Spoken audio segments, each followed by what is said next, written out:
그 어느 날 새가 그물에 걸림같이 내 삶 속에 덧치 임했네. 몸부림쳤지만 허우적거렸지만 나는 약한 자였었네. 내 영혼아, 내가 어찌하여 낭망하여 불안하여 하는고. 너는 하나님을 바라라. 그 얼굴의 도심을 인하여 내가 오히려 찬송하리라. 나의 조신 주님, 태양을 멈추며 혈루증을 고쳤던 주님, 기적의 하나님, 능력의 하나님, 그는 나를 고쳐주셨네.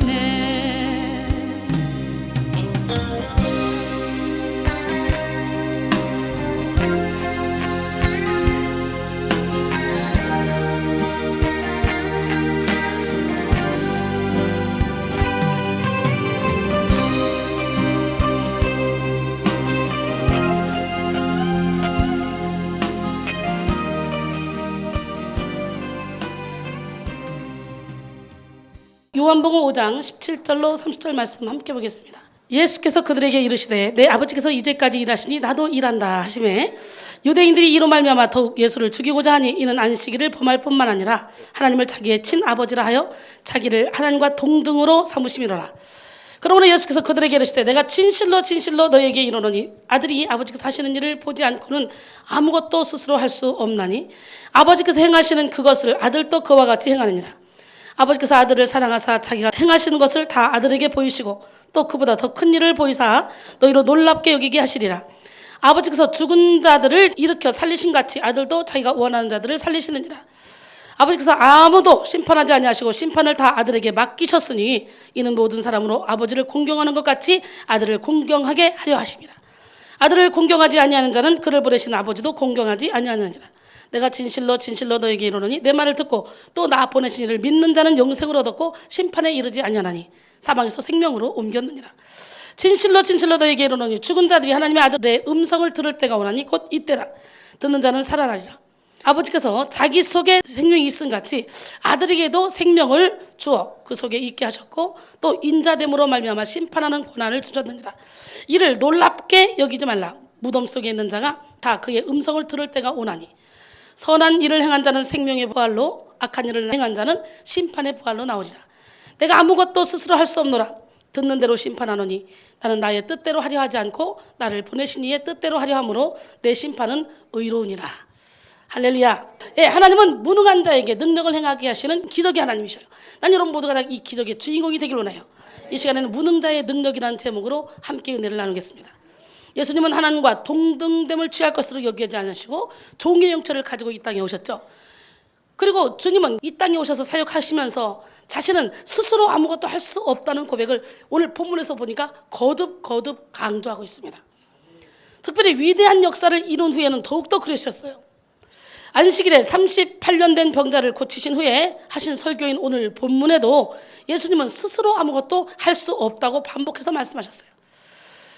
즉 주님은 수많은 이적들을 행하셨고 권세 있는 말씀을 전하셨고 수많은 표적들을 행하셨습니다. 그런데 그것은 주님이 스스로 행하신 것이 아니라 아버지께서 행하신 그것을 아들도 행한다는 말씀을 하는 동시에 자신이 누구인가를 그런 증거하시는 말씀이에요.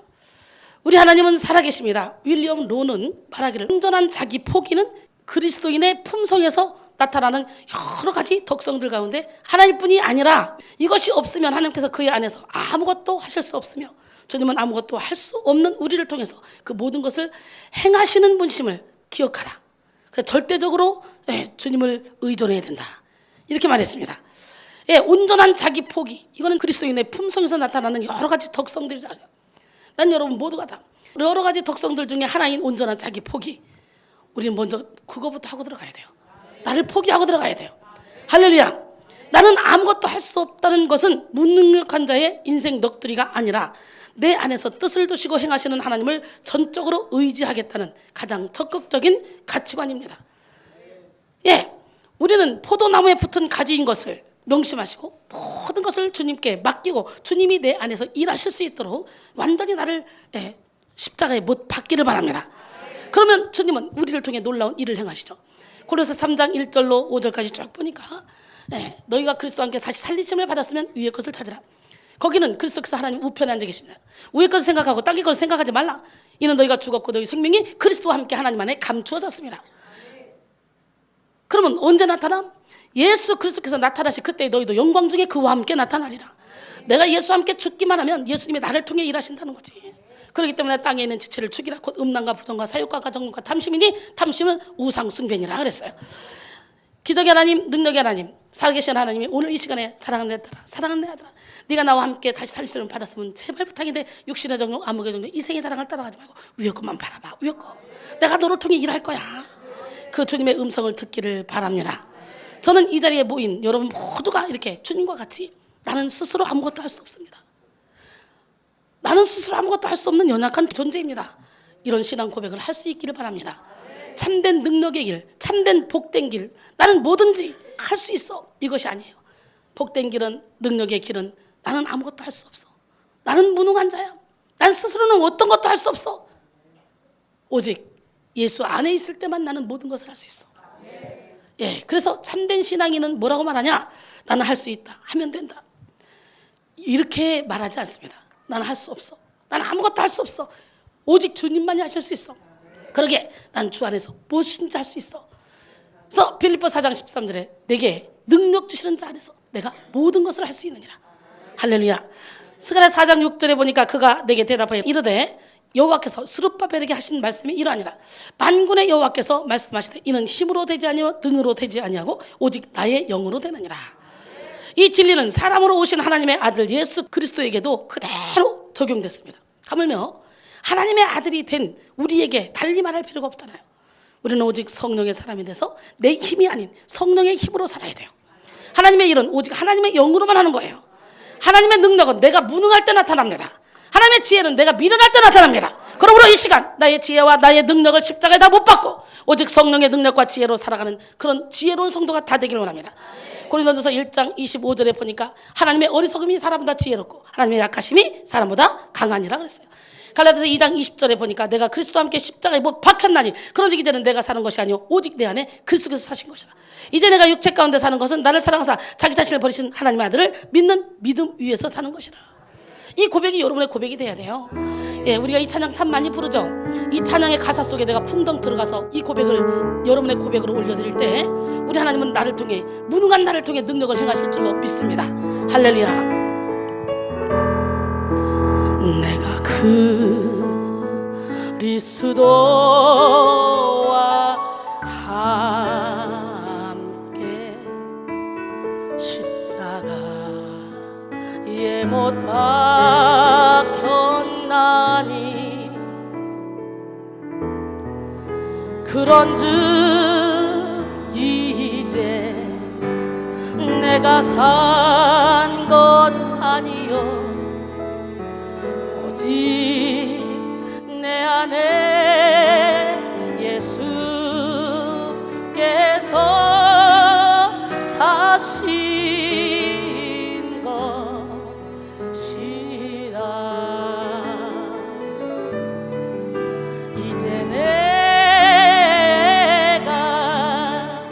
육체 가운데 사는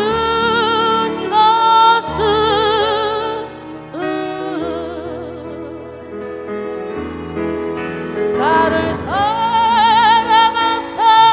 자기 몸 버리신 예수 위에 산 것이라. 이제 내가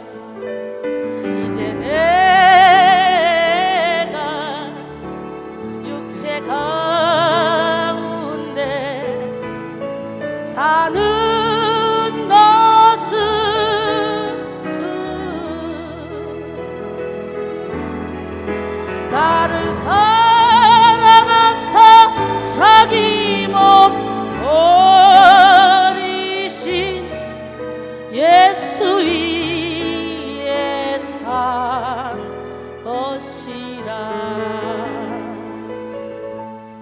고백이 여러분의 고백이 되기를 원합니다. 사람들은 예수님에게 왜 안식일에 일을 하냐 이렇게 시비를 걸죠. 이에 대해 예수님은 오늘 본문에서 이렇게 말씀하시죠.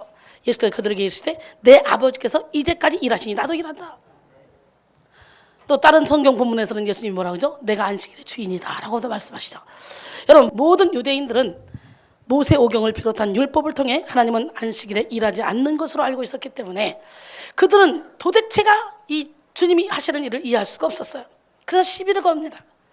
또한 예수님은 내 아버지께서 지금까지 일하시니 라고 말하시므로 자신이 하나님의 아들이심을 선포하죠. 이 또한 유대인들에게 청천벽력 같은 그런 소리였습니다. 유대인들은 하나님을 우리 아버지라고 부르긴 했어도 내 아버지라고 부르진 않았거든요. 한마디로 아버지가 일하시니 나도 일한다. 이 말씀은 예수께서 아버지와 자신의 동등성, 일체성을 그렇게 선포하신 말씀이잖아요. 이 말에 유대인들은 즉각적으로 반발했습니다. 너무나 놀라운 말이기도 하거니와 감당할 수 없는 말이기 때문이죠. 그래서 오늘 본문 18절에 보니까 유대인들이 이로 말미암아 더욱 예수를 죽이고자 하니 이는 안식일을 범할 뿐만 아니라 하나님을 자기의 친아버지라 하여 자기를 하나님과 동등으로 삼으심이로라 그랬어요. 예수님의 말씀을 들은 유대인들은 예수님이 자신을 하나님이라고 주장하고 그러고 선포한다는 그런 사실을 쉽게 알아들었습니다. 사실 예수님은 언제나 항상 자신이 하나님이라는 사실을 선포했는데 주저하지 않았어요. 조금도 숨기지 않았어요. 예수님은 오늘 본문을 포함한 여러 설교를 통해서 자신에게 분노하며 죽이려고 하는 유대인들을 향해서 진리의 말씀을 선포하셨습니다. 구원, 부활, 심판 등 핵심 진리를 선포하시면서 자신이 하나님임을 선포했어요. 하나님 아버지, 예수 그리스도, 성령은 전적인 상호 의존적인 존재입니다. 이 셋은 온전히 하나이기 때문에 하나님 아버지, 예수 그리스도, 성령, 이 삼위일체 하나님, 그 하나님은 오늘 이 시간에 여러분과 함께 계시고 살아서 운동력 있게 역사하고 계십니다. 요한복음 16장 13절에 보니까 그러나 진리의 성령이 오시면 그가 너희를 모든 진리 가운데로 인도하시리니 그가 스스로 말하지 않고 오직 들은 걸 말하며 장래 일을 너희에게 알리시리라. 이처럼 성령님도 스스로 말하지 않으시는 분이에요. 예수님은 스스로 아무것도 할 수 없다고 말씀했어요. 그렇다면 우리는 어떻게 해야 됩니까? 스스로 말해서는 안 돼요. 하나님의 말씀의 근거에서, 성령의 음성의 근거에서. 할렐루야. 근데 오늘날 예언한다는 사람들 자기 스스로 막 말이 됩니다. 성령님도 스스로 말하지 않아요. 예수님도 스스로 말하지 않아요. 하나님께 들은 것을 말하는 거예요. 나는 그런 지혜로운 성도가 다 되기를 원합니다. 할렐루야. 그렇다면 우리는 어떻습니까? 우리는 결코 단독자나 독립적인 존재가 아닙니다. 성도는 전적인 의존으로 살아야 돼요. 예수 그리스도 안에 거해야만 살 수가 있어요. 국내 내지 선교사인 허드슨 테일러는 믿음으로 헌신했습니다. 그러나 일이 점점 많아지면서 협력자와 선교비가 필요했지만 그를 도와주는 사람은 아무도 없었어요. 그의 정신적 부담은 밤잠을 설치게 했고 마침내는 신경쇠약에 걸릴 정도로 심해졌습니다. 그러던 어느 날 요한복음 15장을 읽어 내려가다가 깜짝 놀랐습니다. 5절에 나는 포도나무여 너희는 가지니라고 하는 그 말씀이 가슴에 팍 와닿은 거예요. 그 순간 갑자기 태양빛이 비추는 것처럼 그 마음이 환하게 밝아지기 시작했습니다. 그는 그렇지, 주는 포도나무시지 나는 가지지. 근데 왜 내가 걱정해? 주님께서 수분과 양분을 공급해 주는 나무이잖아. 근데 가지인 나는 그것을 받아들이기만 하면 되잖아. 빨아먹기만 하면 되잖아. 근데 내가 왜 가지인 내가 수분과 양분을 공급하려고 애썼지? 아이고 어리석었구나.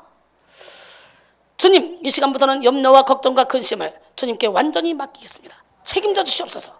이렇게 꿇어 엎드려 하나님 앞에서 자기의 어리석음을 시인하고 회개하며 모든 문제를 주님께 맡겼습니다. 할렐루야. 그러다 마음의 평안이 파도처럼 밀려왔습니다. 그 후부터 기도하는 것마다 응답받고 성공적인 중국 선교를 할 수 있었다고 합니다. 요한복음 15장 4절 5절 내 안에 거하라 나도 너희 안에 거하리라. 아멘. 가지가 포도나무에 붙어있지 아니하면 스스로 열매를 맺을 수 없음 같이 너희도 내 안에 있지 아니하면 그러하리라. 나는 포도나무여 너희는 가지니 그가 내 안에 내가 그 안에 거하면 사람이 열매를 많이 맺나니 나를 떠나서는 너희가 아무것도 할 수 없습니다. 할렐루야. 영국 런던에 템즈강 근처에 있는 재판소 뜰에 유명한 포도나무 한 그루가 있었어요. 그 포도나무는 유난히 맛이 좋은 열매를 맺기 때문에 식물학자들이 이 포도를 종자로 하여 우수한 포도를 보급하려고 노력했습니다. 하지만 학자들은 다른 포도나무와 별다른 특징을 발견하지 못했어요. 연구했지만 다만 그 포도나무는 뿌리가 템즈강 저 밑바닥까지 뻗어 있을 뿐이었어요. 말하자면 그 나무는 뿌리가 강 밑바닥까지 뻗어 있었기 때문에 수분을 충분히 빨아들일 수 있었고 아울러 양분도 충분히 공급받아 영국에서 가장 맛있는 열매를 맺을 수 있었던 거지. 우리도 맛있는 사람이 되어야 되지 않겠습니까? 그렇다면 우리도 예수님께 뿌리를 깊이 내려야 되겠죠. 예, 예수님께 깊이 뿌리를 내리면 우리도 가장 맛있는 사람이 되는 거예요. 맛있는 열매를 맺게 되는 거예요. 골로새 2장 6절로 7절 그러므로 너희가 그리스도 예수를 주로 받았으니 그 안에서 행하되 그 안에 뿌리를 박으며 세움을 받아 교훈을 받은 대로 믿음에 굳게 서서 감사함을 넘치게 하라. 할렐루야. 바로 이 시간에 주님께 뿌리를 박으세요. 그리고 뭐라고 말하냐? 나는 스스로는 아무것도 할 수 없습니다 라고 고백하세요. 이렇게 하나님이신데도 불구하고 나는 스스로 아무것도 할 수 없다 라고 선언하신 주님의 말씀은 주님의 신성에 어떤 제한적인 요소가 있음을 암시하는 것이 아니라 더욱더 하나님 되심을 선포하는 말씀이에요. 이 선포는 주님이 무능력자란 뜻이 아니라 아버지 하나님과 의지와 지성과 권세에서 완전히 하나가 되었다는 거죠. 일치되어 있다는 거예요. 하나님과 연합되어 있다는 거예요. 상호 의존적이라는 거예요. 그런 뜻을 갖고 있어요. 우리의 의지가 주님의 의지에 굴복하여 주님과 하나가 되고 우리의 지성이 주님의 지혜로 충만해져서 주님과 하나가 되면요, 우리는 철저히 열매를 주렁주렁 맺게 됩니다. 신바람 나는 인생을 살게 됩니다. 저는 이와 같은 은혜가 이 시간 여러분에게 임하기를 원합니다. 기적의 하나님은 누구 하나님? 왜? 우리는 아무것도 아니지만 우리가 축복의 통로로 하나님께 쓰임받기 때문에 우리를 통해서 나가는 이 말씀을 통해 여러분들이 막 살아나니까 보고 싶고 또 오고 싶고 예배 드리고 싶은 거예요. 신유는 내가 건강을 유지하는 것도 신유예요. 계속 건강하게 사는 것도 신유예요. 그러나 아픈 사람들이 손을 얹어서 고쳐지는 것도 신유예요. 우리 하나님, 멋쟁이 하나님, 기적의 하나님은 저를 통해 여러분의 영혼육의 모든 질병을 고치시는 분이에요. 베드로의 그림자만 밟아도, 바울의 손수건만 만져도, 앞치마만 만져도 귀신 떠나고 병이 고쳐진 것처럼 저를 통해 하나님이 그런 일을 행하고 계셔요. 이 능력은 여러분 모두에게 임한 줄 믿습니다. 이미 우리 사역자들에게 이게 다 임했어요. 그렇기 때문에 더욱더 큰 능력을 가지고 하나님이 기뻐하는 영혼 살리는 데 생명을 걸기를 원합니다. 우리 배지 목사님 따다다다다다다다다다다다 이 참 잘하죠. 아이고, 그냥 얼굴도 이뻐졌고 요즘 능력도 많아졌고. 여러분, 하나님의 나라는 말에 있지 않고 능력이 있어. 나 전도사인데, 나 자매인데, 나 어린데, 나 할아버지인데 관계없어. 이 능력만 받으면 하나님이 사용하셔. 내게 능력 주시는 자 안에서 나는 모든 것을 할 수 있다는 이 고백이 오늘 이 시간에 여러분의 고백이 되길 원해요. 무능자의 능력 여러분에게 임하길 원해요. 나 능력 있거든 하면 하나님의 능력은 여러분을 통해 나타나지 않아. 나 못하거든요. 하나님, 나는 안 되거든요. 주님이 내게 힘을 주셔야만 가능하거든요. 할렐루야. 저는 이와 같이 여러분 모두가 다 은혜 안에 거해서 열매를 맺기를 원해요. 나의 품은 뜻이 주님의 뜻과 같아지는 인생, 또 주님의 기쁨이 나의 기쁨이 되는 인생.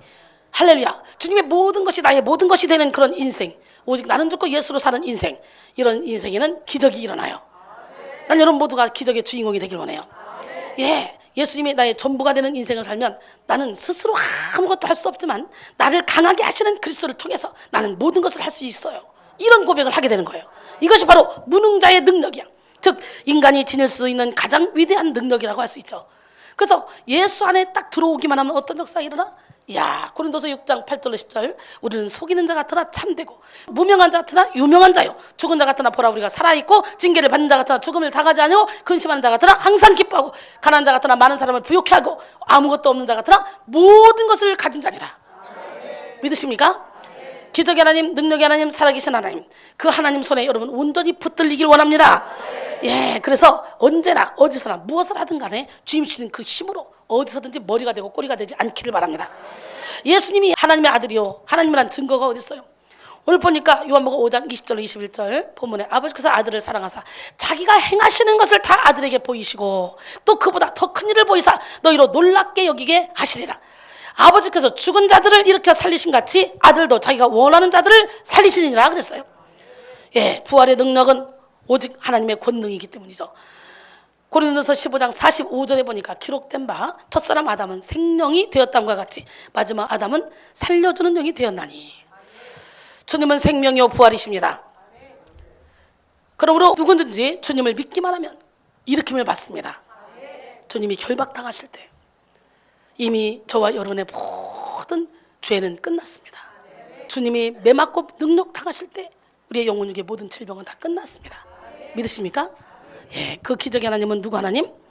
또 주님은 심판의 능력에서도 아버지와 아들이 하나가 됨을 선포했습니다. 오늘 본문 22절에 예수님께서 아무도 심판하지 아니하시고 다 아들에게 맡기셨다 이렇게 말했어요. 할렐루야. 아버지께서 아무도 심판하지 않으시고 누구에게 맡겨? 다 아들에게 맡겨.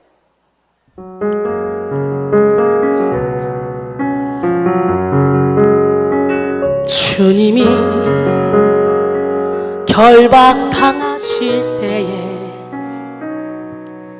나의 마음 괴로웠고 주님이 매맞고 능력 당하실 때 나 어찌할 줄을 몰랐으며 주님이 채찍으로 맞으실 때 내 눈에 눈물이 고여 흐름이여 주님이 못 박힐 때 내가 흔들림이여 내 눈에서 오열의 파도가 넘치며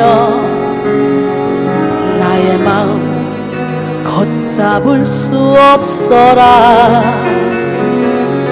그의 아픔이 내 아픔이요 그의 죽음이 내 죽음이라 그러기에 그의 부활도 내 부활이네 그러기에 그의 부활도 내 부활이네 사랑이 구주를 죽게 했네 왜 날 사랑하나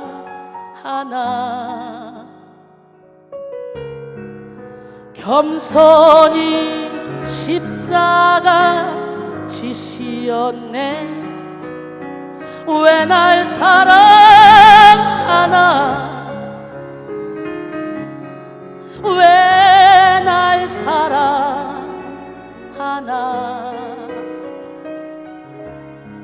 왜 날 사랑하나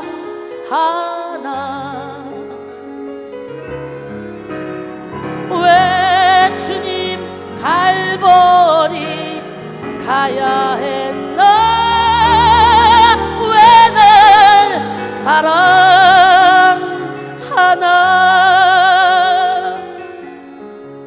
그 손과 발 날 위해 지키셨네 왜 날 사랑하나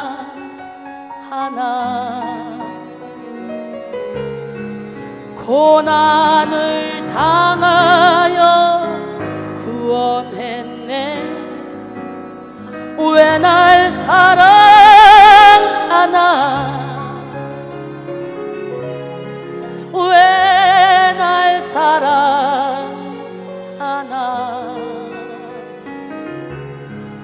왜 날 사랑하나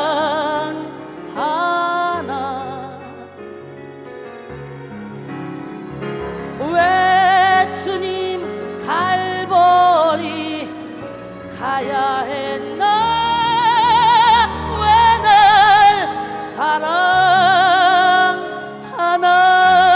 사랑하나 내 대신 고통을 당하셨네 왜 날 사랑하나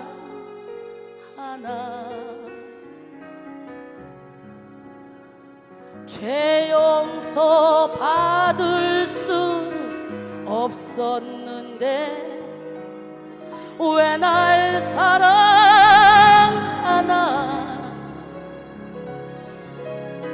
왜 날 사랑하나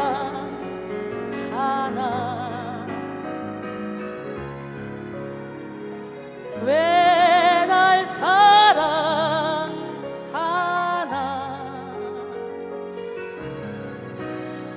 왜 주님 갈보리 가야 했나 왜 날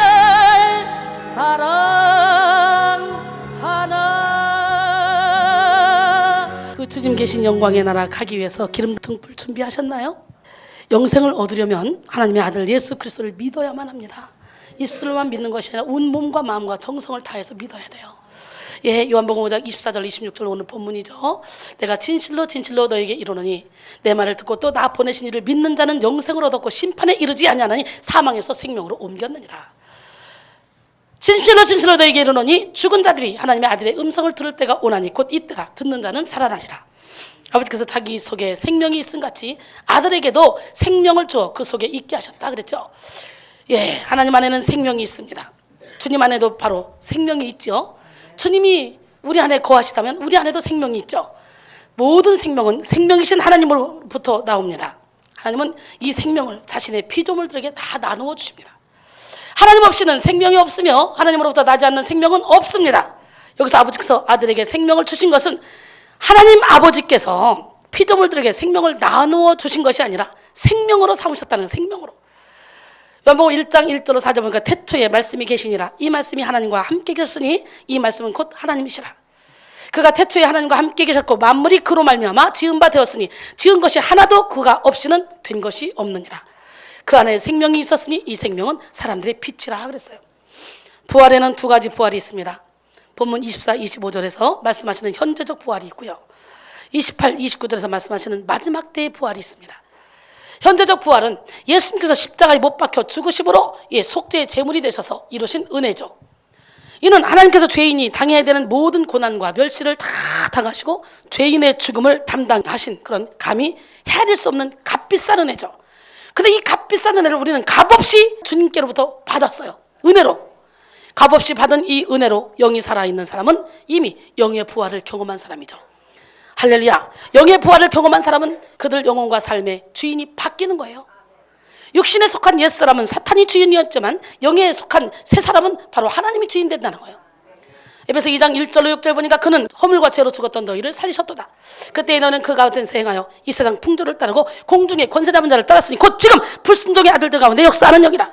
전에는 우리도 다 그 가운데서 우리 육체의 욕심을 따라 지내며 육체의 마음이 원하는 것을 하여 다니들과 같이 본질상 진노에 다녔더니 긍휼이 풍성하신 하나님이 우리를 사랑하신 그 큰 사랑을 인하여 허물로 죽은 우리를 그리스도와 함께 살리셨고 또 함께 일으키사 그리스도 예수 안에서 함께 하늘에 앉히셨으니 놀래마시다. 그러니까 우리의 시민권은 어디 있어요? 지금 우리는 어디 있어 지금? 우리의 영은 어디 있어요? 육신은 지금 땅에 있죠. 그러나 영은 하늘에 있어요. 믿으십니까? 예, 우리는 그러니까 우리의 시민권은 세상도 있지만 하늘에도 있다는 거예요. 그러나 아직 옛사람이 그대로 남아있다면 우리는 영의 생명을 얻도록 예수님을 구주로 영접하고 회개해서 새 사람이 돼야 되겠죠. 예, 이 세상 풍조를 따르고 공중의 권세 잡은 자를 따르고 불순종의 아들들 가운데 역사하는 영을 따라서 본질상 진노에 다녔던 우리가 이제는 어떻게 하나님 안에서 예수 안에서 다시 살림을 받아서 예수님과 함께 하늘에 앉아있다네. 멋지지 않습니까? 세계적인 시인이자 소설가인 레오 톨스토이는 50세가 지나서요 기독교로 회심했습니다. 그는 불후의 명작인 전쟁과 평화, 안나 카레리나 등등 발표한 후에 그 무렵부터 죽음에 대한 이 공포와 허무한 삶에 대해서 정신적인 동요를 일으켰어요. 그래서 과학, 철학, 예술 등에서 해답을 찾으려고 몸부림을 쳤지만 얻지 못했습니다. 결국 기독교로 전향하게 되죠. 그는 나의 회심이란 자서전에서 이렇게 말합니다. 5년 전 나는 정말 예수 그리스도를 나의 주인으로 받아들였다. 그러자 나의 전생애가 변했다. 이전에 욕망하던 것을 욕망하지 않게 되었고 오히려 이전에 구하지 않던 것들을 갈구하게 되었다. 이전에 좋게 보이던 것들이 더 이상 좋아 보이지 않았고 이제는 대수롭게 보이지 않던 것들이 내게는 중요한 것으로 보이기 시작했다. 나는 소위 행운의 무지개를 쫓아 살았는데 그 허무함을 알게 됐다. 거짓으로 나를 꾸미는 것이나 여인들과의 이 타락한 생활이나 술 취해 기분 좋은 것이 더 이상 나를 행복하게 할 수는 없었다. 이야, 멋지지 않습니까? 예, 톨스토이는 예수님을 만난 후에 과거에 좋았던 것, 중요하게 여겼던 것들을 다 벗어 던져버렸습니다. 오늘 이 시간에 여러분들도 이 모든 걸 사도 바울처럼 배설물로, 톨스토이처럼 배설물로 다 여기길 바랍니다. 과거의 사상들을 벗어내고 새로운 사상들이 자리 잡게 되었고요. 목적 있는 새 삶을 출발하게 된 것이죠. 톨스토이가 뭐라고 말합니까? 우리 모두의 자아는 그 내부에 깃들어 있는 신성을 가리는 덮개이다. 이 신성이 뭡니까? 우리가 예수를 믿는다고 고백한 그 순간부터 주님이 우리 안에 들어오시죠. 우리의 영혼으로 들어와, 영으로. 우리 안에 들어오시는데 우리의 자아의 껍질이, 우리 회칠한 무덤이, 우리가 내려놓지 못한 것들이 다 막아서, 덮개로 막아서 이 안에 있는 신성의 빛이 나를 통해 나가지 못하게 한다는 거지. 근데 우리 모두의 자아는 그 내부에 깃들어 있는 신성을 가리는 덮개다. 우리가 자아에서 벗어나면 벗어날수록 우리 안의 신성은 더욱더 뚜렷이 나타난다. 이렇게 말했습니다. 내가 죽는 만큼 내 안에서 주님이 일하시기 시작합니다. 우리의 완고한 자아에 갇혀서 우리가 믿는 순간 이미 들어오신 예수님을 우리가 보지 못하는 것뿐이지, 우리가 자아의 껍질을 베면 뺄수록 우리는 신성에 가까워지고 우리 안에서 빛이 나간다는 걸 느끼게 됩니다. 그래서 에레미야 4장 4절에 보니까 유다인과 예루살렘 주민들아, 너희는 스스로 할 일을 행하여 너희 마음 가죽을 베고 나 여호와께 속하라. 뭐하고? 덮개를 걷어버리고 속하라는 거예요. 마음 가죽을 베고 여호와께 속하라는 거예요. 왜? 그렇지 않으면 너희 악행으로 말미암아, 우리는 악을 행할 수밖에 없는 죄인 중에 괴수란 말이죠. 그러니까 마음 가죽을 베지 않으면 너희 악행으로 말미암아 나의 분노가 불같이 일어나 사르리니 그것을 끌 자가 없으리라 그랬어요. 분노가, 하나님의 분노가 불같이 일으면 그건 누구도 끌 자가 없다 그러죠. 톨스토이는요, 또 그의 참회력에서 어리석은 인간에 대해서 이런 동양의 우화로 풍자하고 있는 말이 있는데요. 한 나그네가 광야길을 걷다가 갑자기 맹수를 만나게 됩니다. 맹수를 피하여 도망치던 그 나그네는 살 길을 찾아 두리번 거리다가 마침 한 우물이 있어서 우물 구덩이로 뛰어들어갔습니다. 그가 살려고 우물 속으로 들어가서 우물 밑바닥을 보았을 때 큰 용이 나그네를 삼키려고 입을 벌리고 있습니다. 이 나그네는 즐거워했습니다. 위를 쳐다보니까 맹수가 자기를 집어삼킬 듯 노리고 있고, 밑을 쳐다보니 용이 입을 벌리고 아슬아슬한 죽음의 위기를 맞게 된 거예요. 나그네가 이제 난 죽었구나. 그리고 체념하려고 하는 순간 눈을 들어 옆을 보니까 마침 나무 한 그루가 있는데요, 그 가지가 우물 있는 데까지 뻗어 있었어요. 그래서 그 나그네는 그 나무 가지를 든든히 붙잡았습니다. 그는 나무 가지를 의지하고 살아보려고 발버둥을 쳤으나 힘은 점점 빠져가고 있습니다. 그런데 그 순간 이상한 소리가 들려옵니다. 그것은 쥐가 나무 밑둥을 갉아먹는 소리였어요. 흰 쥐와 검은 쥐 두 마리가 갉아먹고 있었습니다. 그런 나무 가지가 끊어지면 용의 밥이 된다고 생각하니까 두려운 마음이 들었죠. 쥐들이 너무 요란하게 막 갉아먹고 있는 거예요, 지금 나무 가지를. 그런 나무 가지가 끊어지면 용의 밥이 된다고 생각하니까 두렵죠. 쥐들이 나무 밑둥을 다 갉아먹는 날 나는 떨어져 죽는다. 이런 아슬아슬한 위기 속에서 눈을 들어 나뭇잎을 딱 봤는데 이게 웬일입니까? 벌이 꿀을 만들어 놓은 것이 보였어요. 그 순간 그는 자신이 위기에 처한 것도 잊은 채 꿀을 신나게 핥아먹겠습니다. 아, 맛있네. 아, 이거 맛있어. 흰쥐와 검은쥐는 계속해서 나무 밑둥을 갉아먹고 있습니다. 이 나그네는 자기가 죽는다는 것을 알면서도 거기에 전혀 아랑곳하지 않고 당장 단꿀만 빨아 먹으려고 정신없습니다. 톨스토이는 이런 우화를 인용하면서 이런 말을 했습니다. 인생은 어리석은 것, 나도 어리석었지. 이 세상 향락에 취하고 이 세상 욕심에 취하고 죽음의 소리를 들으면서도 아무런 생각 없이 나는 지금까지 살아왔노라. 이렇게 고백했어요. 이야, 이거 많은 것이 여러분 느껴지잖아요. 오늘 여러분은 정신 차려야 돼. 롯의 때처럼, 소돔과 고모라 때처럼 그냥 시집가고 장가가고 먹고 싸고 사고 팔고 막 이런 거 하지 말고, 우리는 먼저 어떻게 돼? 그의 나라와 그의 의를 구해야 돼. 기름 준비해야 돼. 기적의 하나님, 능력의 하나님은 살아계십니다. 절대로 여러분은 흰쥐 검은쥐가 돼도 안 되고 맹수가 돼도 안 되고 용이 돼도 안 돼. 우린 천사가 돼야 돼. 아니, 천사도 흠모하는 하나님의 자녀가 돼야 돼. 할렐루야. 여러분, 이렇게 눈에 보이는 것만 쫓아가지 마시고 내세를 준비하는 지혜로운 성도들이 다 되길 바랍니다. 우리가 예수 안에 있기만 딱 한다면요, 우리는요 옛사람이 벗어지는 그런 체험을 하게 됩니다. 고린도서 5장 17절에 보니까 그런즉 누구든지 그리스도 안에 있으면 새로운 피조물이라, 이전 것은 지나갔으니 보라 새 것이 되었다고 그러죠. 예수 안에만 있으면 죽음이 두렵지 않습니다. 고린도서 5장 1절에 보니까 육신의 장막집이 무너지면 손으로 짓지 않은 영원한 집이 우리를 기다린다고 말씀했어요. 믿으십니까? 야, 나는 이 말씀을 참 좋아해. 고린도서 5장 1절 말씀, 그리고 계시록 14장 13절 말씀을 참 좋아해. 하늘에서 음성이 납니다. 무슨 음성? 지금 이후로 주 안에서 죽는 자들은 복이 있도다 하심에 성령이 말씀하신 거, 그렇다. 그들이 수고를 그치고 쉬리니 이는 그들이 행한 일이 그들을 따름이라 그랬어요.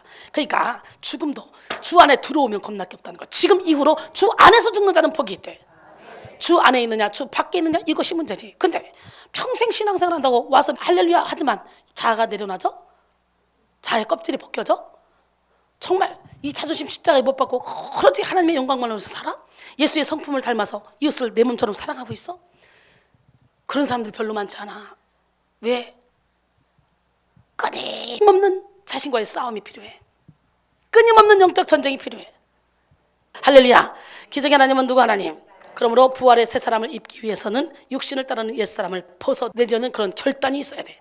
얼마든지 저는요 놀던 가락이 있기 때문에 지금도 나이트 그러고 갖다 놔봐. 지금도 노래방 갖다 놔봐. 마이크 자꾸 하는 거야. 내일이면 잊으리 꼭 잊으리 립스틱 짙게 바르고. 가닥이 있는데 가닥이. 그런데 참 신기하죠. 우리 하나님이 만지면 완전히 바뀌어. 나라는 존재가 없어져. 진짜 내가 생겨. 하나님의 형상을 회복해서 하나님이 만드신 나, 아름다운 나, 남에게 유익을 주는 나, 남을 행복하게 해주는 나. 할렐루야. 여러분 모두가 다 그런 여러분이 되기를 소원합니다. 부활의 사람답게 사는 길은 먼저 세상의 습관과 행위에 길들여 있는 옛사람을 다 벗어버리는 것입니다. 세상의 것에 중독되어 있는 모든 습관과 말과 행위들을 하나씩 하나씩 걷어내서 배설물처럼 버리는 것입니다. 생각에 머물거나 결단만 하고 행함이 없으면 오히려 마귀의 장난감이 되고 말죠. 옛사람의 습관들을 벗어내면서 동시에 성령께서 이루시는 새로운 성품을 나타내야 됩니다. 너희는 유혹의 욕심을 따라 썩어져가는 구습을 따른 옛사람을 벗어버리고 오직 너희 심령이 새롭게 되어 하나님을 따라 의와 진리의 거룩함으로 지으심을 받은 새 사람을 입으라. 에베소 4장 22절로 24절 말씀이죠. 오늘 새 사람을 입으시다. 주님은 이렇게 생명과 심판의 능력이 자신에게 있음을 선포하시면서 동시에 스스로 아무것도 할 수 없다고 말씀하셨어요. 주님은 자신을 얼마든지 자랑할 수 있고 자신의 능력과 위엄과 영광을 뽐낼 수도 있는 충분한 자격이 있었어요. 그럼에도 불구하고 나는 스스로 아무것도 할 수 없다 라고 거듭거듭 말씀하십니다. 주님은 직접 보는 것 들은 것 외에 말씀하시지 않았어요. 주님께는 깨어져야 될 잘하는 것이 없었어요. 그러나 사람은 스스로 무엇을 하려는 독립적인 의지, 즉 아주 견고한 자아를 가지고 있죠. 반대로 우리 주님은 철저히 자아를 부인하는 그런 자기 부인의 의지를 가지고 있어요. 자기를 부인하는 여러분 모두가 되길 원합니다. 주님이 가진 한 가지 의지는 자신의 의지가 아닌 아버지의 의지를 행한다는 거지. 십자가에서 못 박히시기 전에 하신 기도에 가장 분명하게 드러나 있습니다. 누가복음 22장 42절에 보니까 이르시되 아버지여 만일 아버지의 뜻이거든 이 잔을 내게서 옮기시옵소서. 그러나 내 원대로 마시옵고 아버지의 원대로 되기를 원하나이다. 주님은 자신의 의지를 오직 한 곳에만 집중시켰습니다. 바로 아버지의 뜻을 행하는 것이 유일한 자기 의지였습니다. 주님은 철저히 하나님 의존적이셨어요. 무능력해서가 아닙니다. 아버지의 뜻이 자신을 통해서 이루어지는 것이 바로 자신의 삶이요 존재의 의미라는 사실을 알았기 때문이죠. 주님은 제자들 앞에서 자신의 의견, 자신의 사상, 자신의 교리를 가르친 것이 아니라 철저히 아버지의 뜻, 아버지의 말씀을 가르쳤어요. 할렐루야. 그리고 아버지께만 영광을 돌렸고 아버지께만 영광을 구했습니다. 또 친히 삶을 보이셨을 뿐 아니라 제자들에게 아버지의 뜻을 구하도록 가르쳤어요. 마태복음 6장 9절로 10절 보니까 그러므로 너희는 이렇게 기도하라. 하늘에 계신 우리 아버지여 이름이 거룩히 여김을 받으시오며 나라가 임하옵시며 뜻이 하늘에서 이루어진 것 같이 땅에서도 이루어지이다. 할렐루야. 마태복음 7장 21절 나더러 주여 주여 하는 자마다 다 천국에 들어갈 것이 아니오 다만 하늘에 계신 내 아버지의 뜻대로 행하는 자라야 들어가리라 그랬어요. 현대의 심리학자들, 철학자들, 교육자들과는 달리 자아를 추구하라, 자아의 이상을 향해 꿈을 가져라 와 같은 그런 말씀은 전혀 하시지 않았다는 거죠. 나의 뜻을 이루어 주소서 이런 기도한 예는 어디에도 없습니다. 주님은 자신을 십자가에 내줘 주신 것도 아버지의 뜻이라는 걸 알고 있었어요. 갈라디아 1장 4절에 보니까 그리스도께서 하나님 곧 우리 아버지의 뜻을 따라 이 악한 세대에서 우리를 건지시려고 우리 죄를 대속하기 위하여 자기 몸을 주셨으니, 주님이 말씀하시고 행하신 것 가운데 아버지의 뜻이 아닌 것은 없었습니다. 아버지의 뜻과 별도로 자신의 뜻은 있을 수 없어요. 그러나 오늘날 많은 성도들은 아버지의 뜻이 아니라 자신의 뜻, 아버지의 소원이 아니라 자신의 소원, 아버지의 생각이 아니라 자신의 생각을 가지고 살아가죠. 아버지의 영광이 아니라 자기 영광을 위해서 살아갈 때가 얼마나 많습니까? 사랑하는 성도 여러분, 자기란 부인되어야 하며 낮춰져야 하며 십자가에 못 박혀져야 되는 자아입니다. 로마서 12장 16절에 서로 마음을 같이하며 높은 데 마음을 두지 말고 도리어 낮은 데 처하며 스스로 지혜 있는 채 하지 말라 그랬어요. 주님은 나는 스스로 아무것도 할 수 없노라 이렇게 말씀하셨는데 오늘 이 시간부터 여러분의 말이 항상 나는 스스로 아무것도 할 수 없습니다. 그러나 내게 능력 주시는 자는 난 뭐든지 할 수 있습니다. 나에 대해서는 철저히 절망하고 그리고 하나님에 대해서는 소망을 가져야 돼요. 할렐루야. 그럴 때 우리 하나님은 우리를 통해 놀라운 일을 행하실 줄 믿습니다. 주님의 말씀은요, 주님의 자녀로서 우리가 어떠한 삶의 태도를 가지고 살아야 되는지 다 가르쳐주고 있습니다. 나는 스스로 아무것도 할 수 없노라. 그리고 누구를 위해서? 하나님 나라 유익을 위해서 자기의 유익을 구하지 않고. 할렐루야. 예, 고린도전서 10장 24절에 보니까 누구든지 자기의 유익을 구하지 말고 남의 유익을 구하라 그랬어요. 고린도전서 10장 33절에도 보니까 나와 같이 모든 일에 모든 사람을 기쁘게 하여 자신의 유익을 구하지 아니하고 많은 사람의 유익을 구하여 그들로 구원을 받게 하라 그랬습니다. 자아를 사랑하고 자기 육신을 위해 심으면 썩는 것을 거둘 수밖에 없어요. 그러나 성령을 위해서 심으면 우리는 어떻게 해요? 영생을 거둡니다. 갈라디아서 6장 6절로 8절 보니까 가르침을 받는 자는 말씀을 가르치는 자와 모든 좋은 것을 함께하라. 스스로 속이지 말라. 하나님은 업신여김을 받지 아니하시나니 사람이 무엇으로 심든지 그대로 거두리라. 자기 육체를 위하여 심는 자는 육체로부터 썩어질 것을 거두고 성령을 위하여 심는 자는 성령으로부터 영생을 거두리라. 우리가 선을 행하되 낙심하지 말지니 때가 이르면 그때 거두리라. 구절은 그렇게 말씀하시죠. 그러므로 우리는 자아를 미워하고 자기 생명을 잃을 각오를 가지고 구원 얻기를 사모해야 된다고요. 자아를 미워해야 돼요. 나를 내려놔야 돼요. 깨져야 돼요. 누가복음 9장 23절로 24절 보니까 또 무리에게 이르시되 아무든지 나를 따라오려거든 자기를 부인하고 날마다 제 십자가를 지고 나를 따를 것이니라. 누구든지 제 목숨을 구원하고자 하면 잃을 것이요 누구든지 나를 위하여 제 목숨을 잃으면 구원하리라 그랬어요. 제자도에서 가장 중요한 요건은 뭐냐? 머리나 능력이나 힘이나 돈이 아닙니다. 학문이나 혈통이 아닙니다. 바로 자기를 부인하는 것이 제1요건이에요. 자기를 부인할 때 하나님이 자기를 통해 일한다는 거예요. 하나님 나라에서 가장 큰 자는 많은 일을 한 사람이 아닙니다. 많은 것을 가진 사람도 아닙니다. 자기를 낮추는 사람이 가장 큰 자입니다. 마태복음 23장 12절에 누구든지 자기를 높이는 자는 낮아지고 누구든지 자기를 낮추는 자는 높아지리라. 주님은 스스로 아무것도 할 수 없다고 하신 반면 마귀는 나는 스스로 무엇이든지 할 수 있다라고 말합니다. 마귀는 자아를 부추겨서 하나님 없이 무엇인가를 할 수 있다는 그런 망상을 심어주죠. 할 수 있다. 나는 할 수 있다. 이 말은요 저주의 문구입니다. 하나님이 가장 싫어하는 것이 내 혼자 내 멋대로 하려는 거예요. 독립적인 거예요. 우리는 하나님이 일거수일투족을 우리의 모든 것을 다 알기를 원하신다는 걸 알아야 돼요. 우리가 사랑해봐. 그 사람의 일거수일투족을 다 알기를 원하는 거잖아. 그런 것처럼 하나님도 마찬가지예요. 그러니까 우리는 하나님 앞에 비밀이 있으면 안 돼요. 나는 스스로 아무것도 할 수 없다. 그리스도를 통해서만 나는 모든 것을 할 수 있다. 이 고백이 있어요. 이게 진리야. 할 수 있어. 나는 할 수 있어. 무조건 나는 할 수 있어. 이거는 진리가 아니야. 이건 저주의 문구라니까. 나는 못해. 스스로 나는 아무것도 못해. 그러나 하나님이 내게 힘을 주면 나는 뭐든지 할 수 있어. 예수 안에서 뭐든지 할 수 있다는 거예요. 하나님이 이렇게 스스로 아무것도 할 수 없다고 하는 사람들을 만들어 쓰시는 분이에요. 고린도전서 1장 26절 29절 형제들아 너희를 부르심을 보라. 육체를 따라 지혜로운 자가 많지 아니하며 능한 자가 많지 아니하며 문벌 좋은 자가 많지 아니하도다. 그러나 하나님께서 세상에 미련한 것들을 택하사 지혜 있는 자들을 부끄럽게 하려 하시고 세상에 약한 것들을 택하사 강한 것들을 부끄럽게 하려 하시며 아멘. 하나님께서 세상에 천한 것들과 멸시받는 것들과 없는 것들을 택하사 있는 것들을 폐하려 하시나니 이는 아무 육체도 하나님 앞에서 자랑하지 못하게 하려 하심이라 그랬어요. 할렐루야. 고린도서 1장 8절로 9절 보니까 형제들아 우리가 아시아에서 당하는 환난을 너희가 모르기를 원하지 아니하노니 힘에 겹도록 심한 고난을 당하여 살 소망까지 끊어지고 우리는 우리 자신이 사형 선고를 받은 줄 알았으니 이는 우리로 자기를 의지하지 말고 오직 죽은 자를 다시 살리시는 하나님만 의지하게 하려 하십니다 그랬어요. 하나님은 스스로 능력 있다고 자신하는 사람들에게 고난을 허락하셔서 자신의 힘으로는 아무것도 할 수 없다는 것을 깨닫게 하십니다. 그래서 즉 무능하게 만들어요. 나 똑똑하고 잘났다 하는 사람들 무능하게 만들어버려. 고난과 환난 가운데 밀어 넣어가지고 무능하게 만들어서 오직 하나님만 바라보게 하시고 그리고 다시 능력 있게 쓰시는 하나님이에요. 그러니까 형제들 우리가 아시아에서 당할 환난을 너희가 모르기를 원하지 아니하노니 힘에 겹도록 심한 고난을 당하여 살 소망까지 끊어주고 우리는 마치 우리 자신이 사형 선고를 받은 줄 알았으니 이는 우리로 자기를 의지하지 말고 오직 죽은 자를 다시 살리시는 하나님만 의지하게 됩니다. 그랬잖아요. 고린도전서 4장 9절에 보니까 사도 바울이 그럽니다. 하나님이 우리를 사도인 우리를 죽이기로 작정된 자처럼 저 끄트머리에 두셨대. 사람들에게 천사들에게 구경거리를 만들었다는 거예요. 이렇게 고난을 허락한다니까 자기 힘으로 했다 할까 봐 오늘 여러분 모두가 다 어떤 일이 있어도 다 하나님께만 영광 돌려. 저를 보세요. 진짜 하나님이 저를 통해 엄청난 능력을 많이 행하시잖아요. 이 성경 속에는 이 기적들이 막 현장에서 집회 현장에서 다 일어나잖아요. 그런데 제가 내가 했어요 내가 했어요 이런 거 봤어요? 항상 내 안에 계신 주님이 하신다. 할렐루야. 그러니까 내게는 고난이 없어요. 그러니까 하나님이 나를 막 벼랑 끝으로 막 밀어내지 않아요.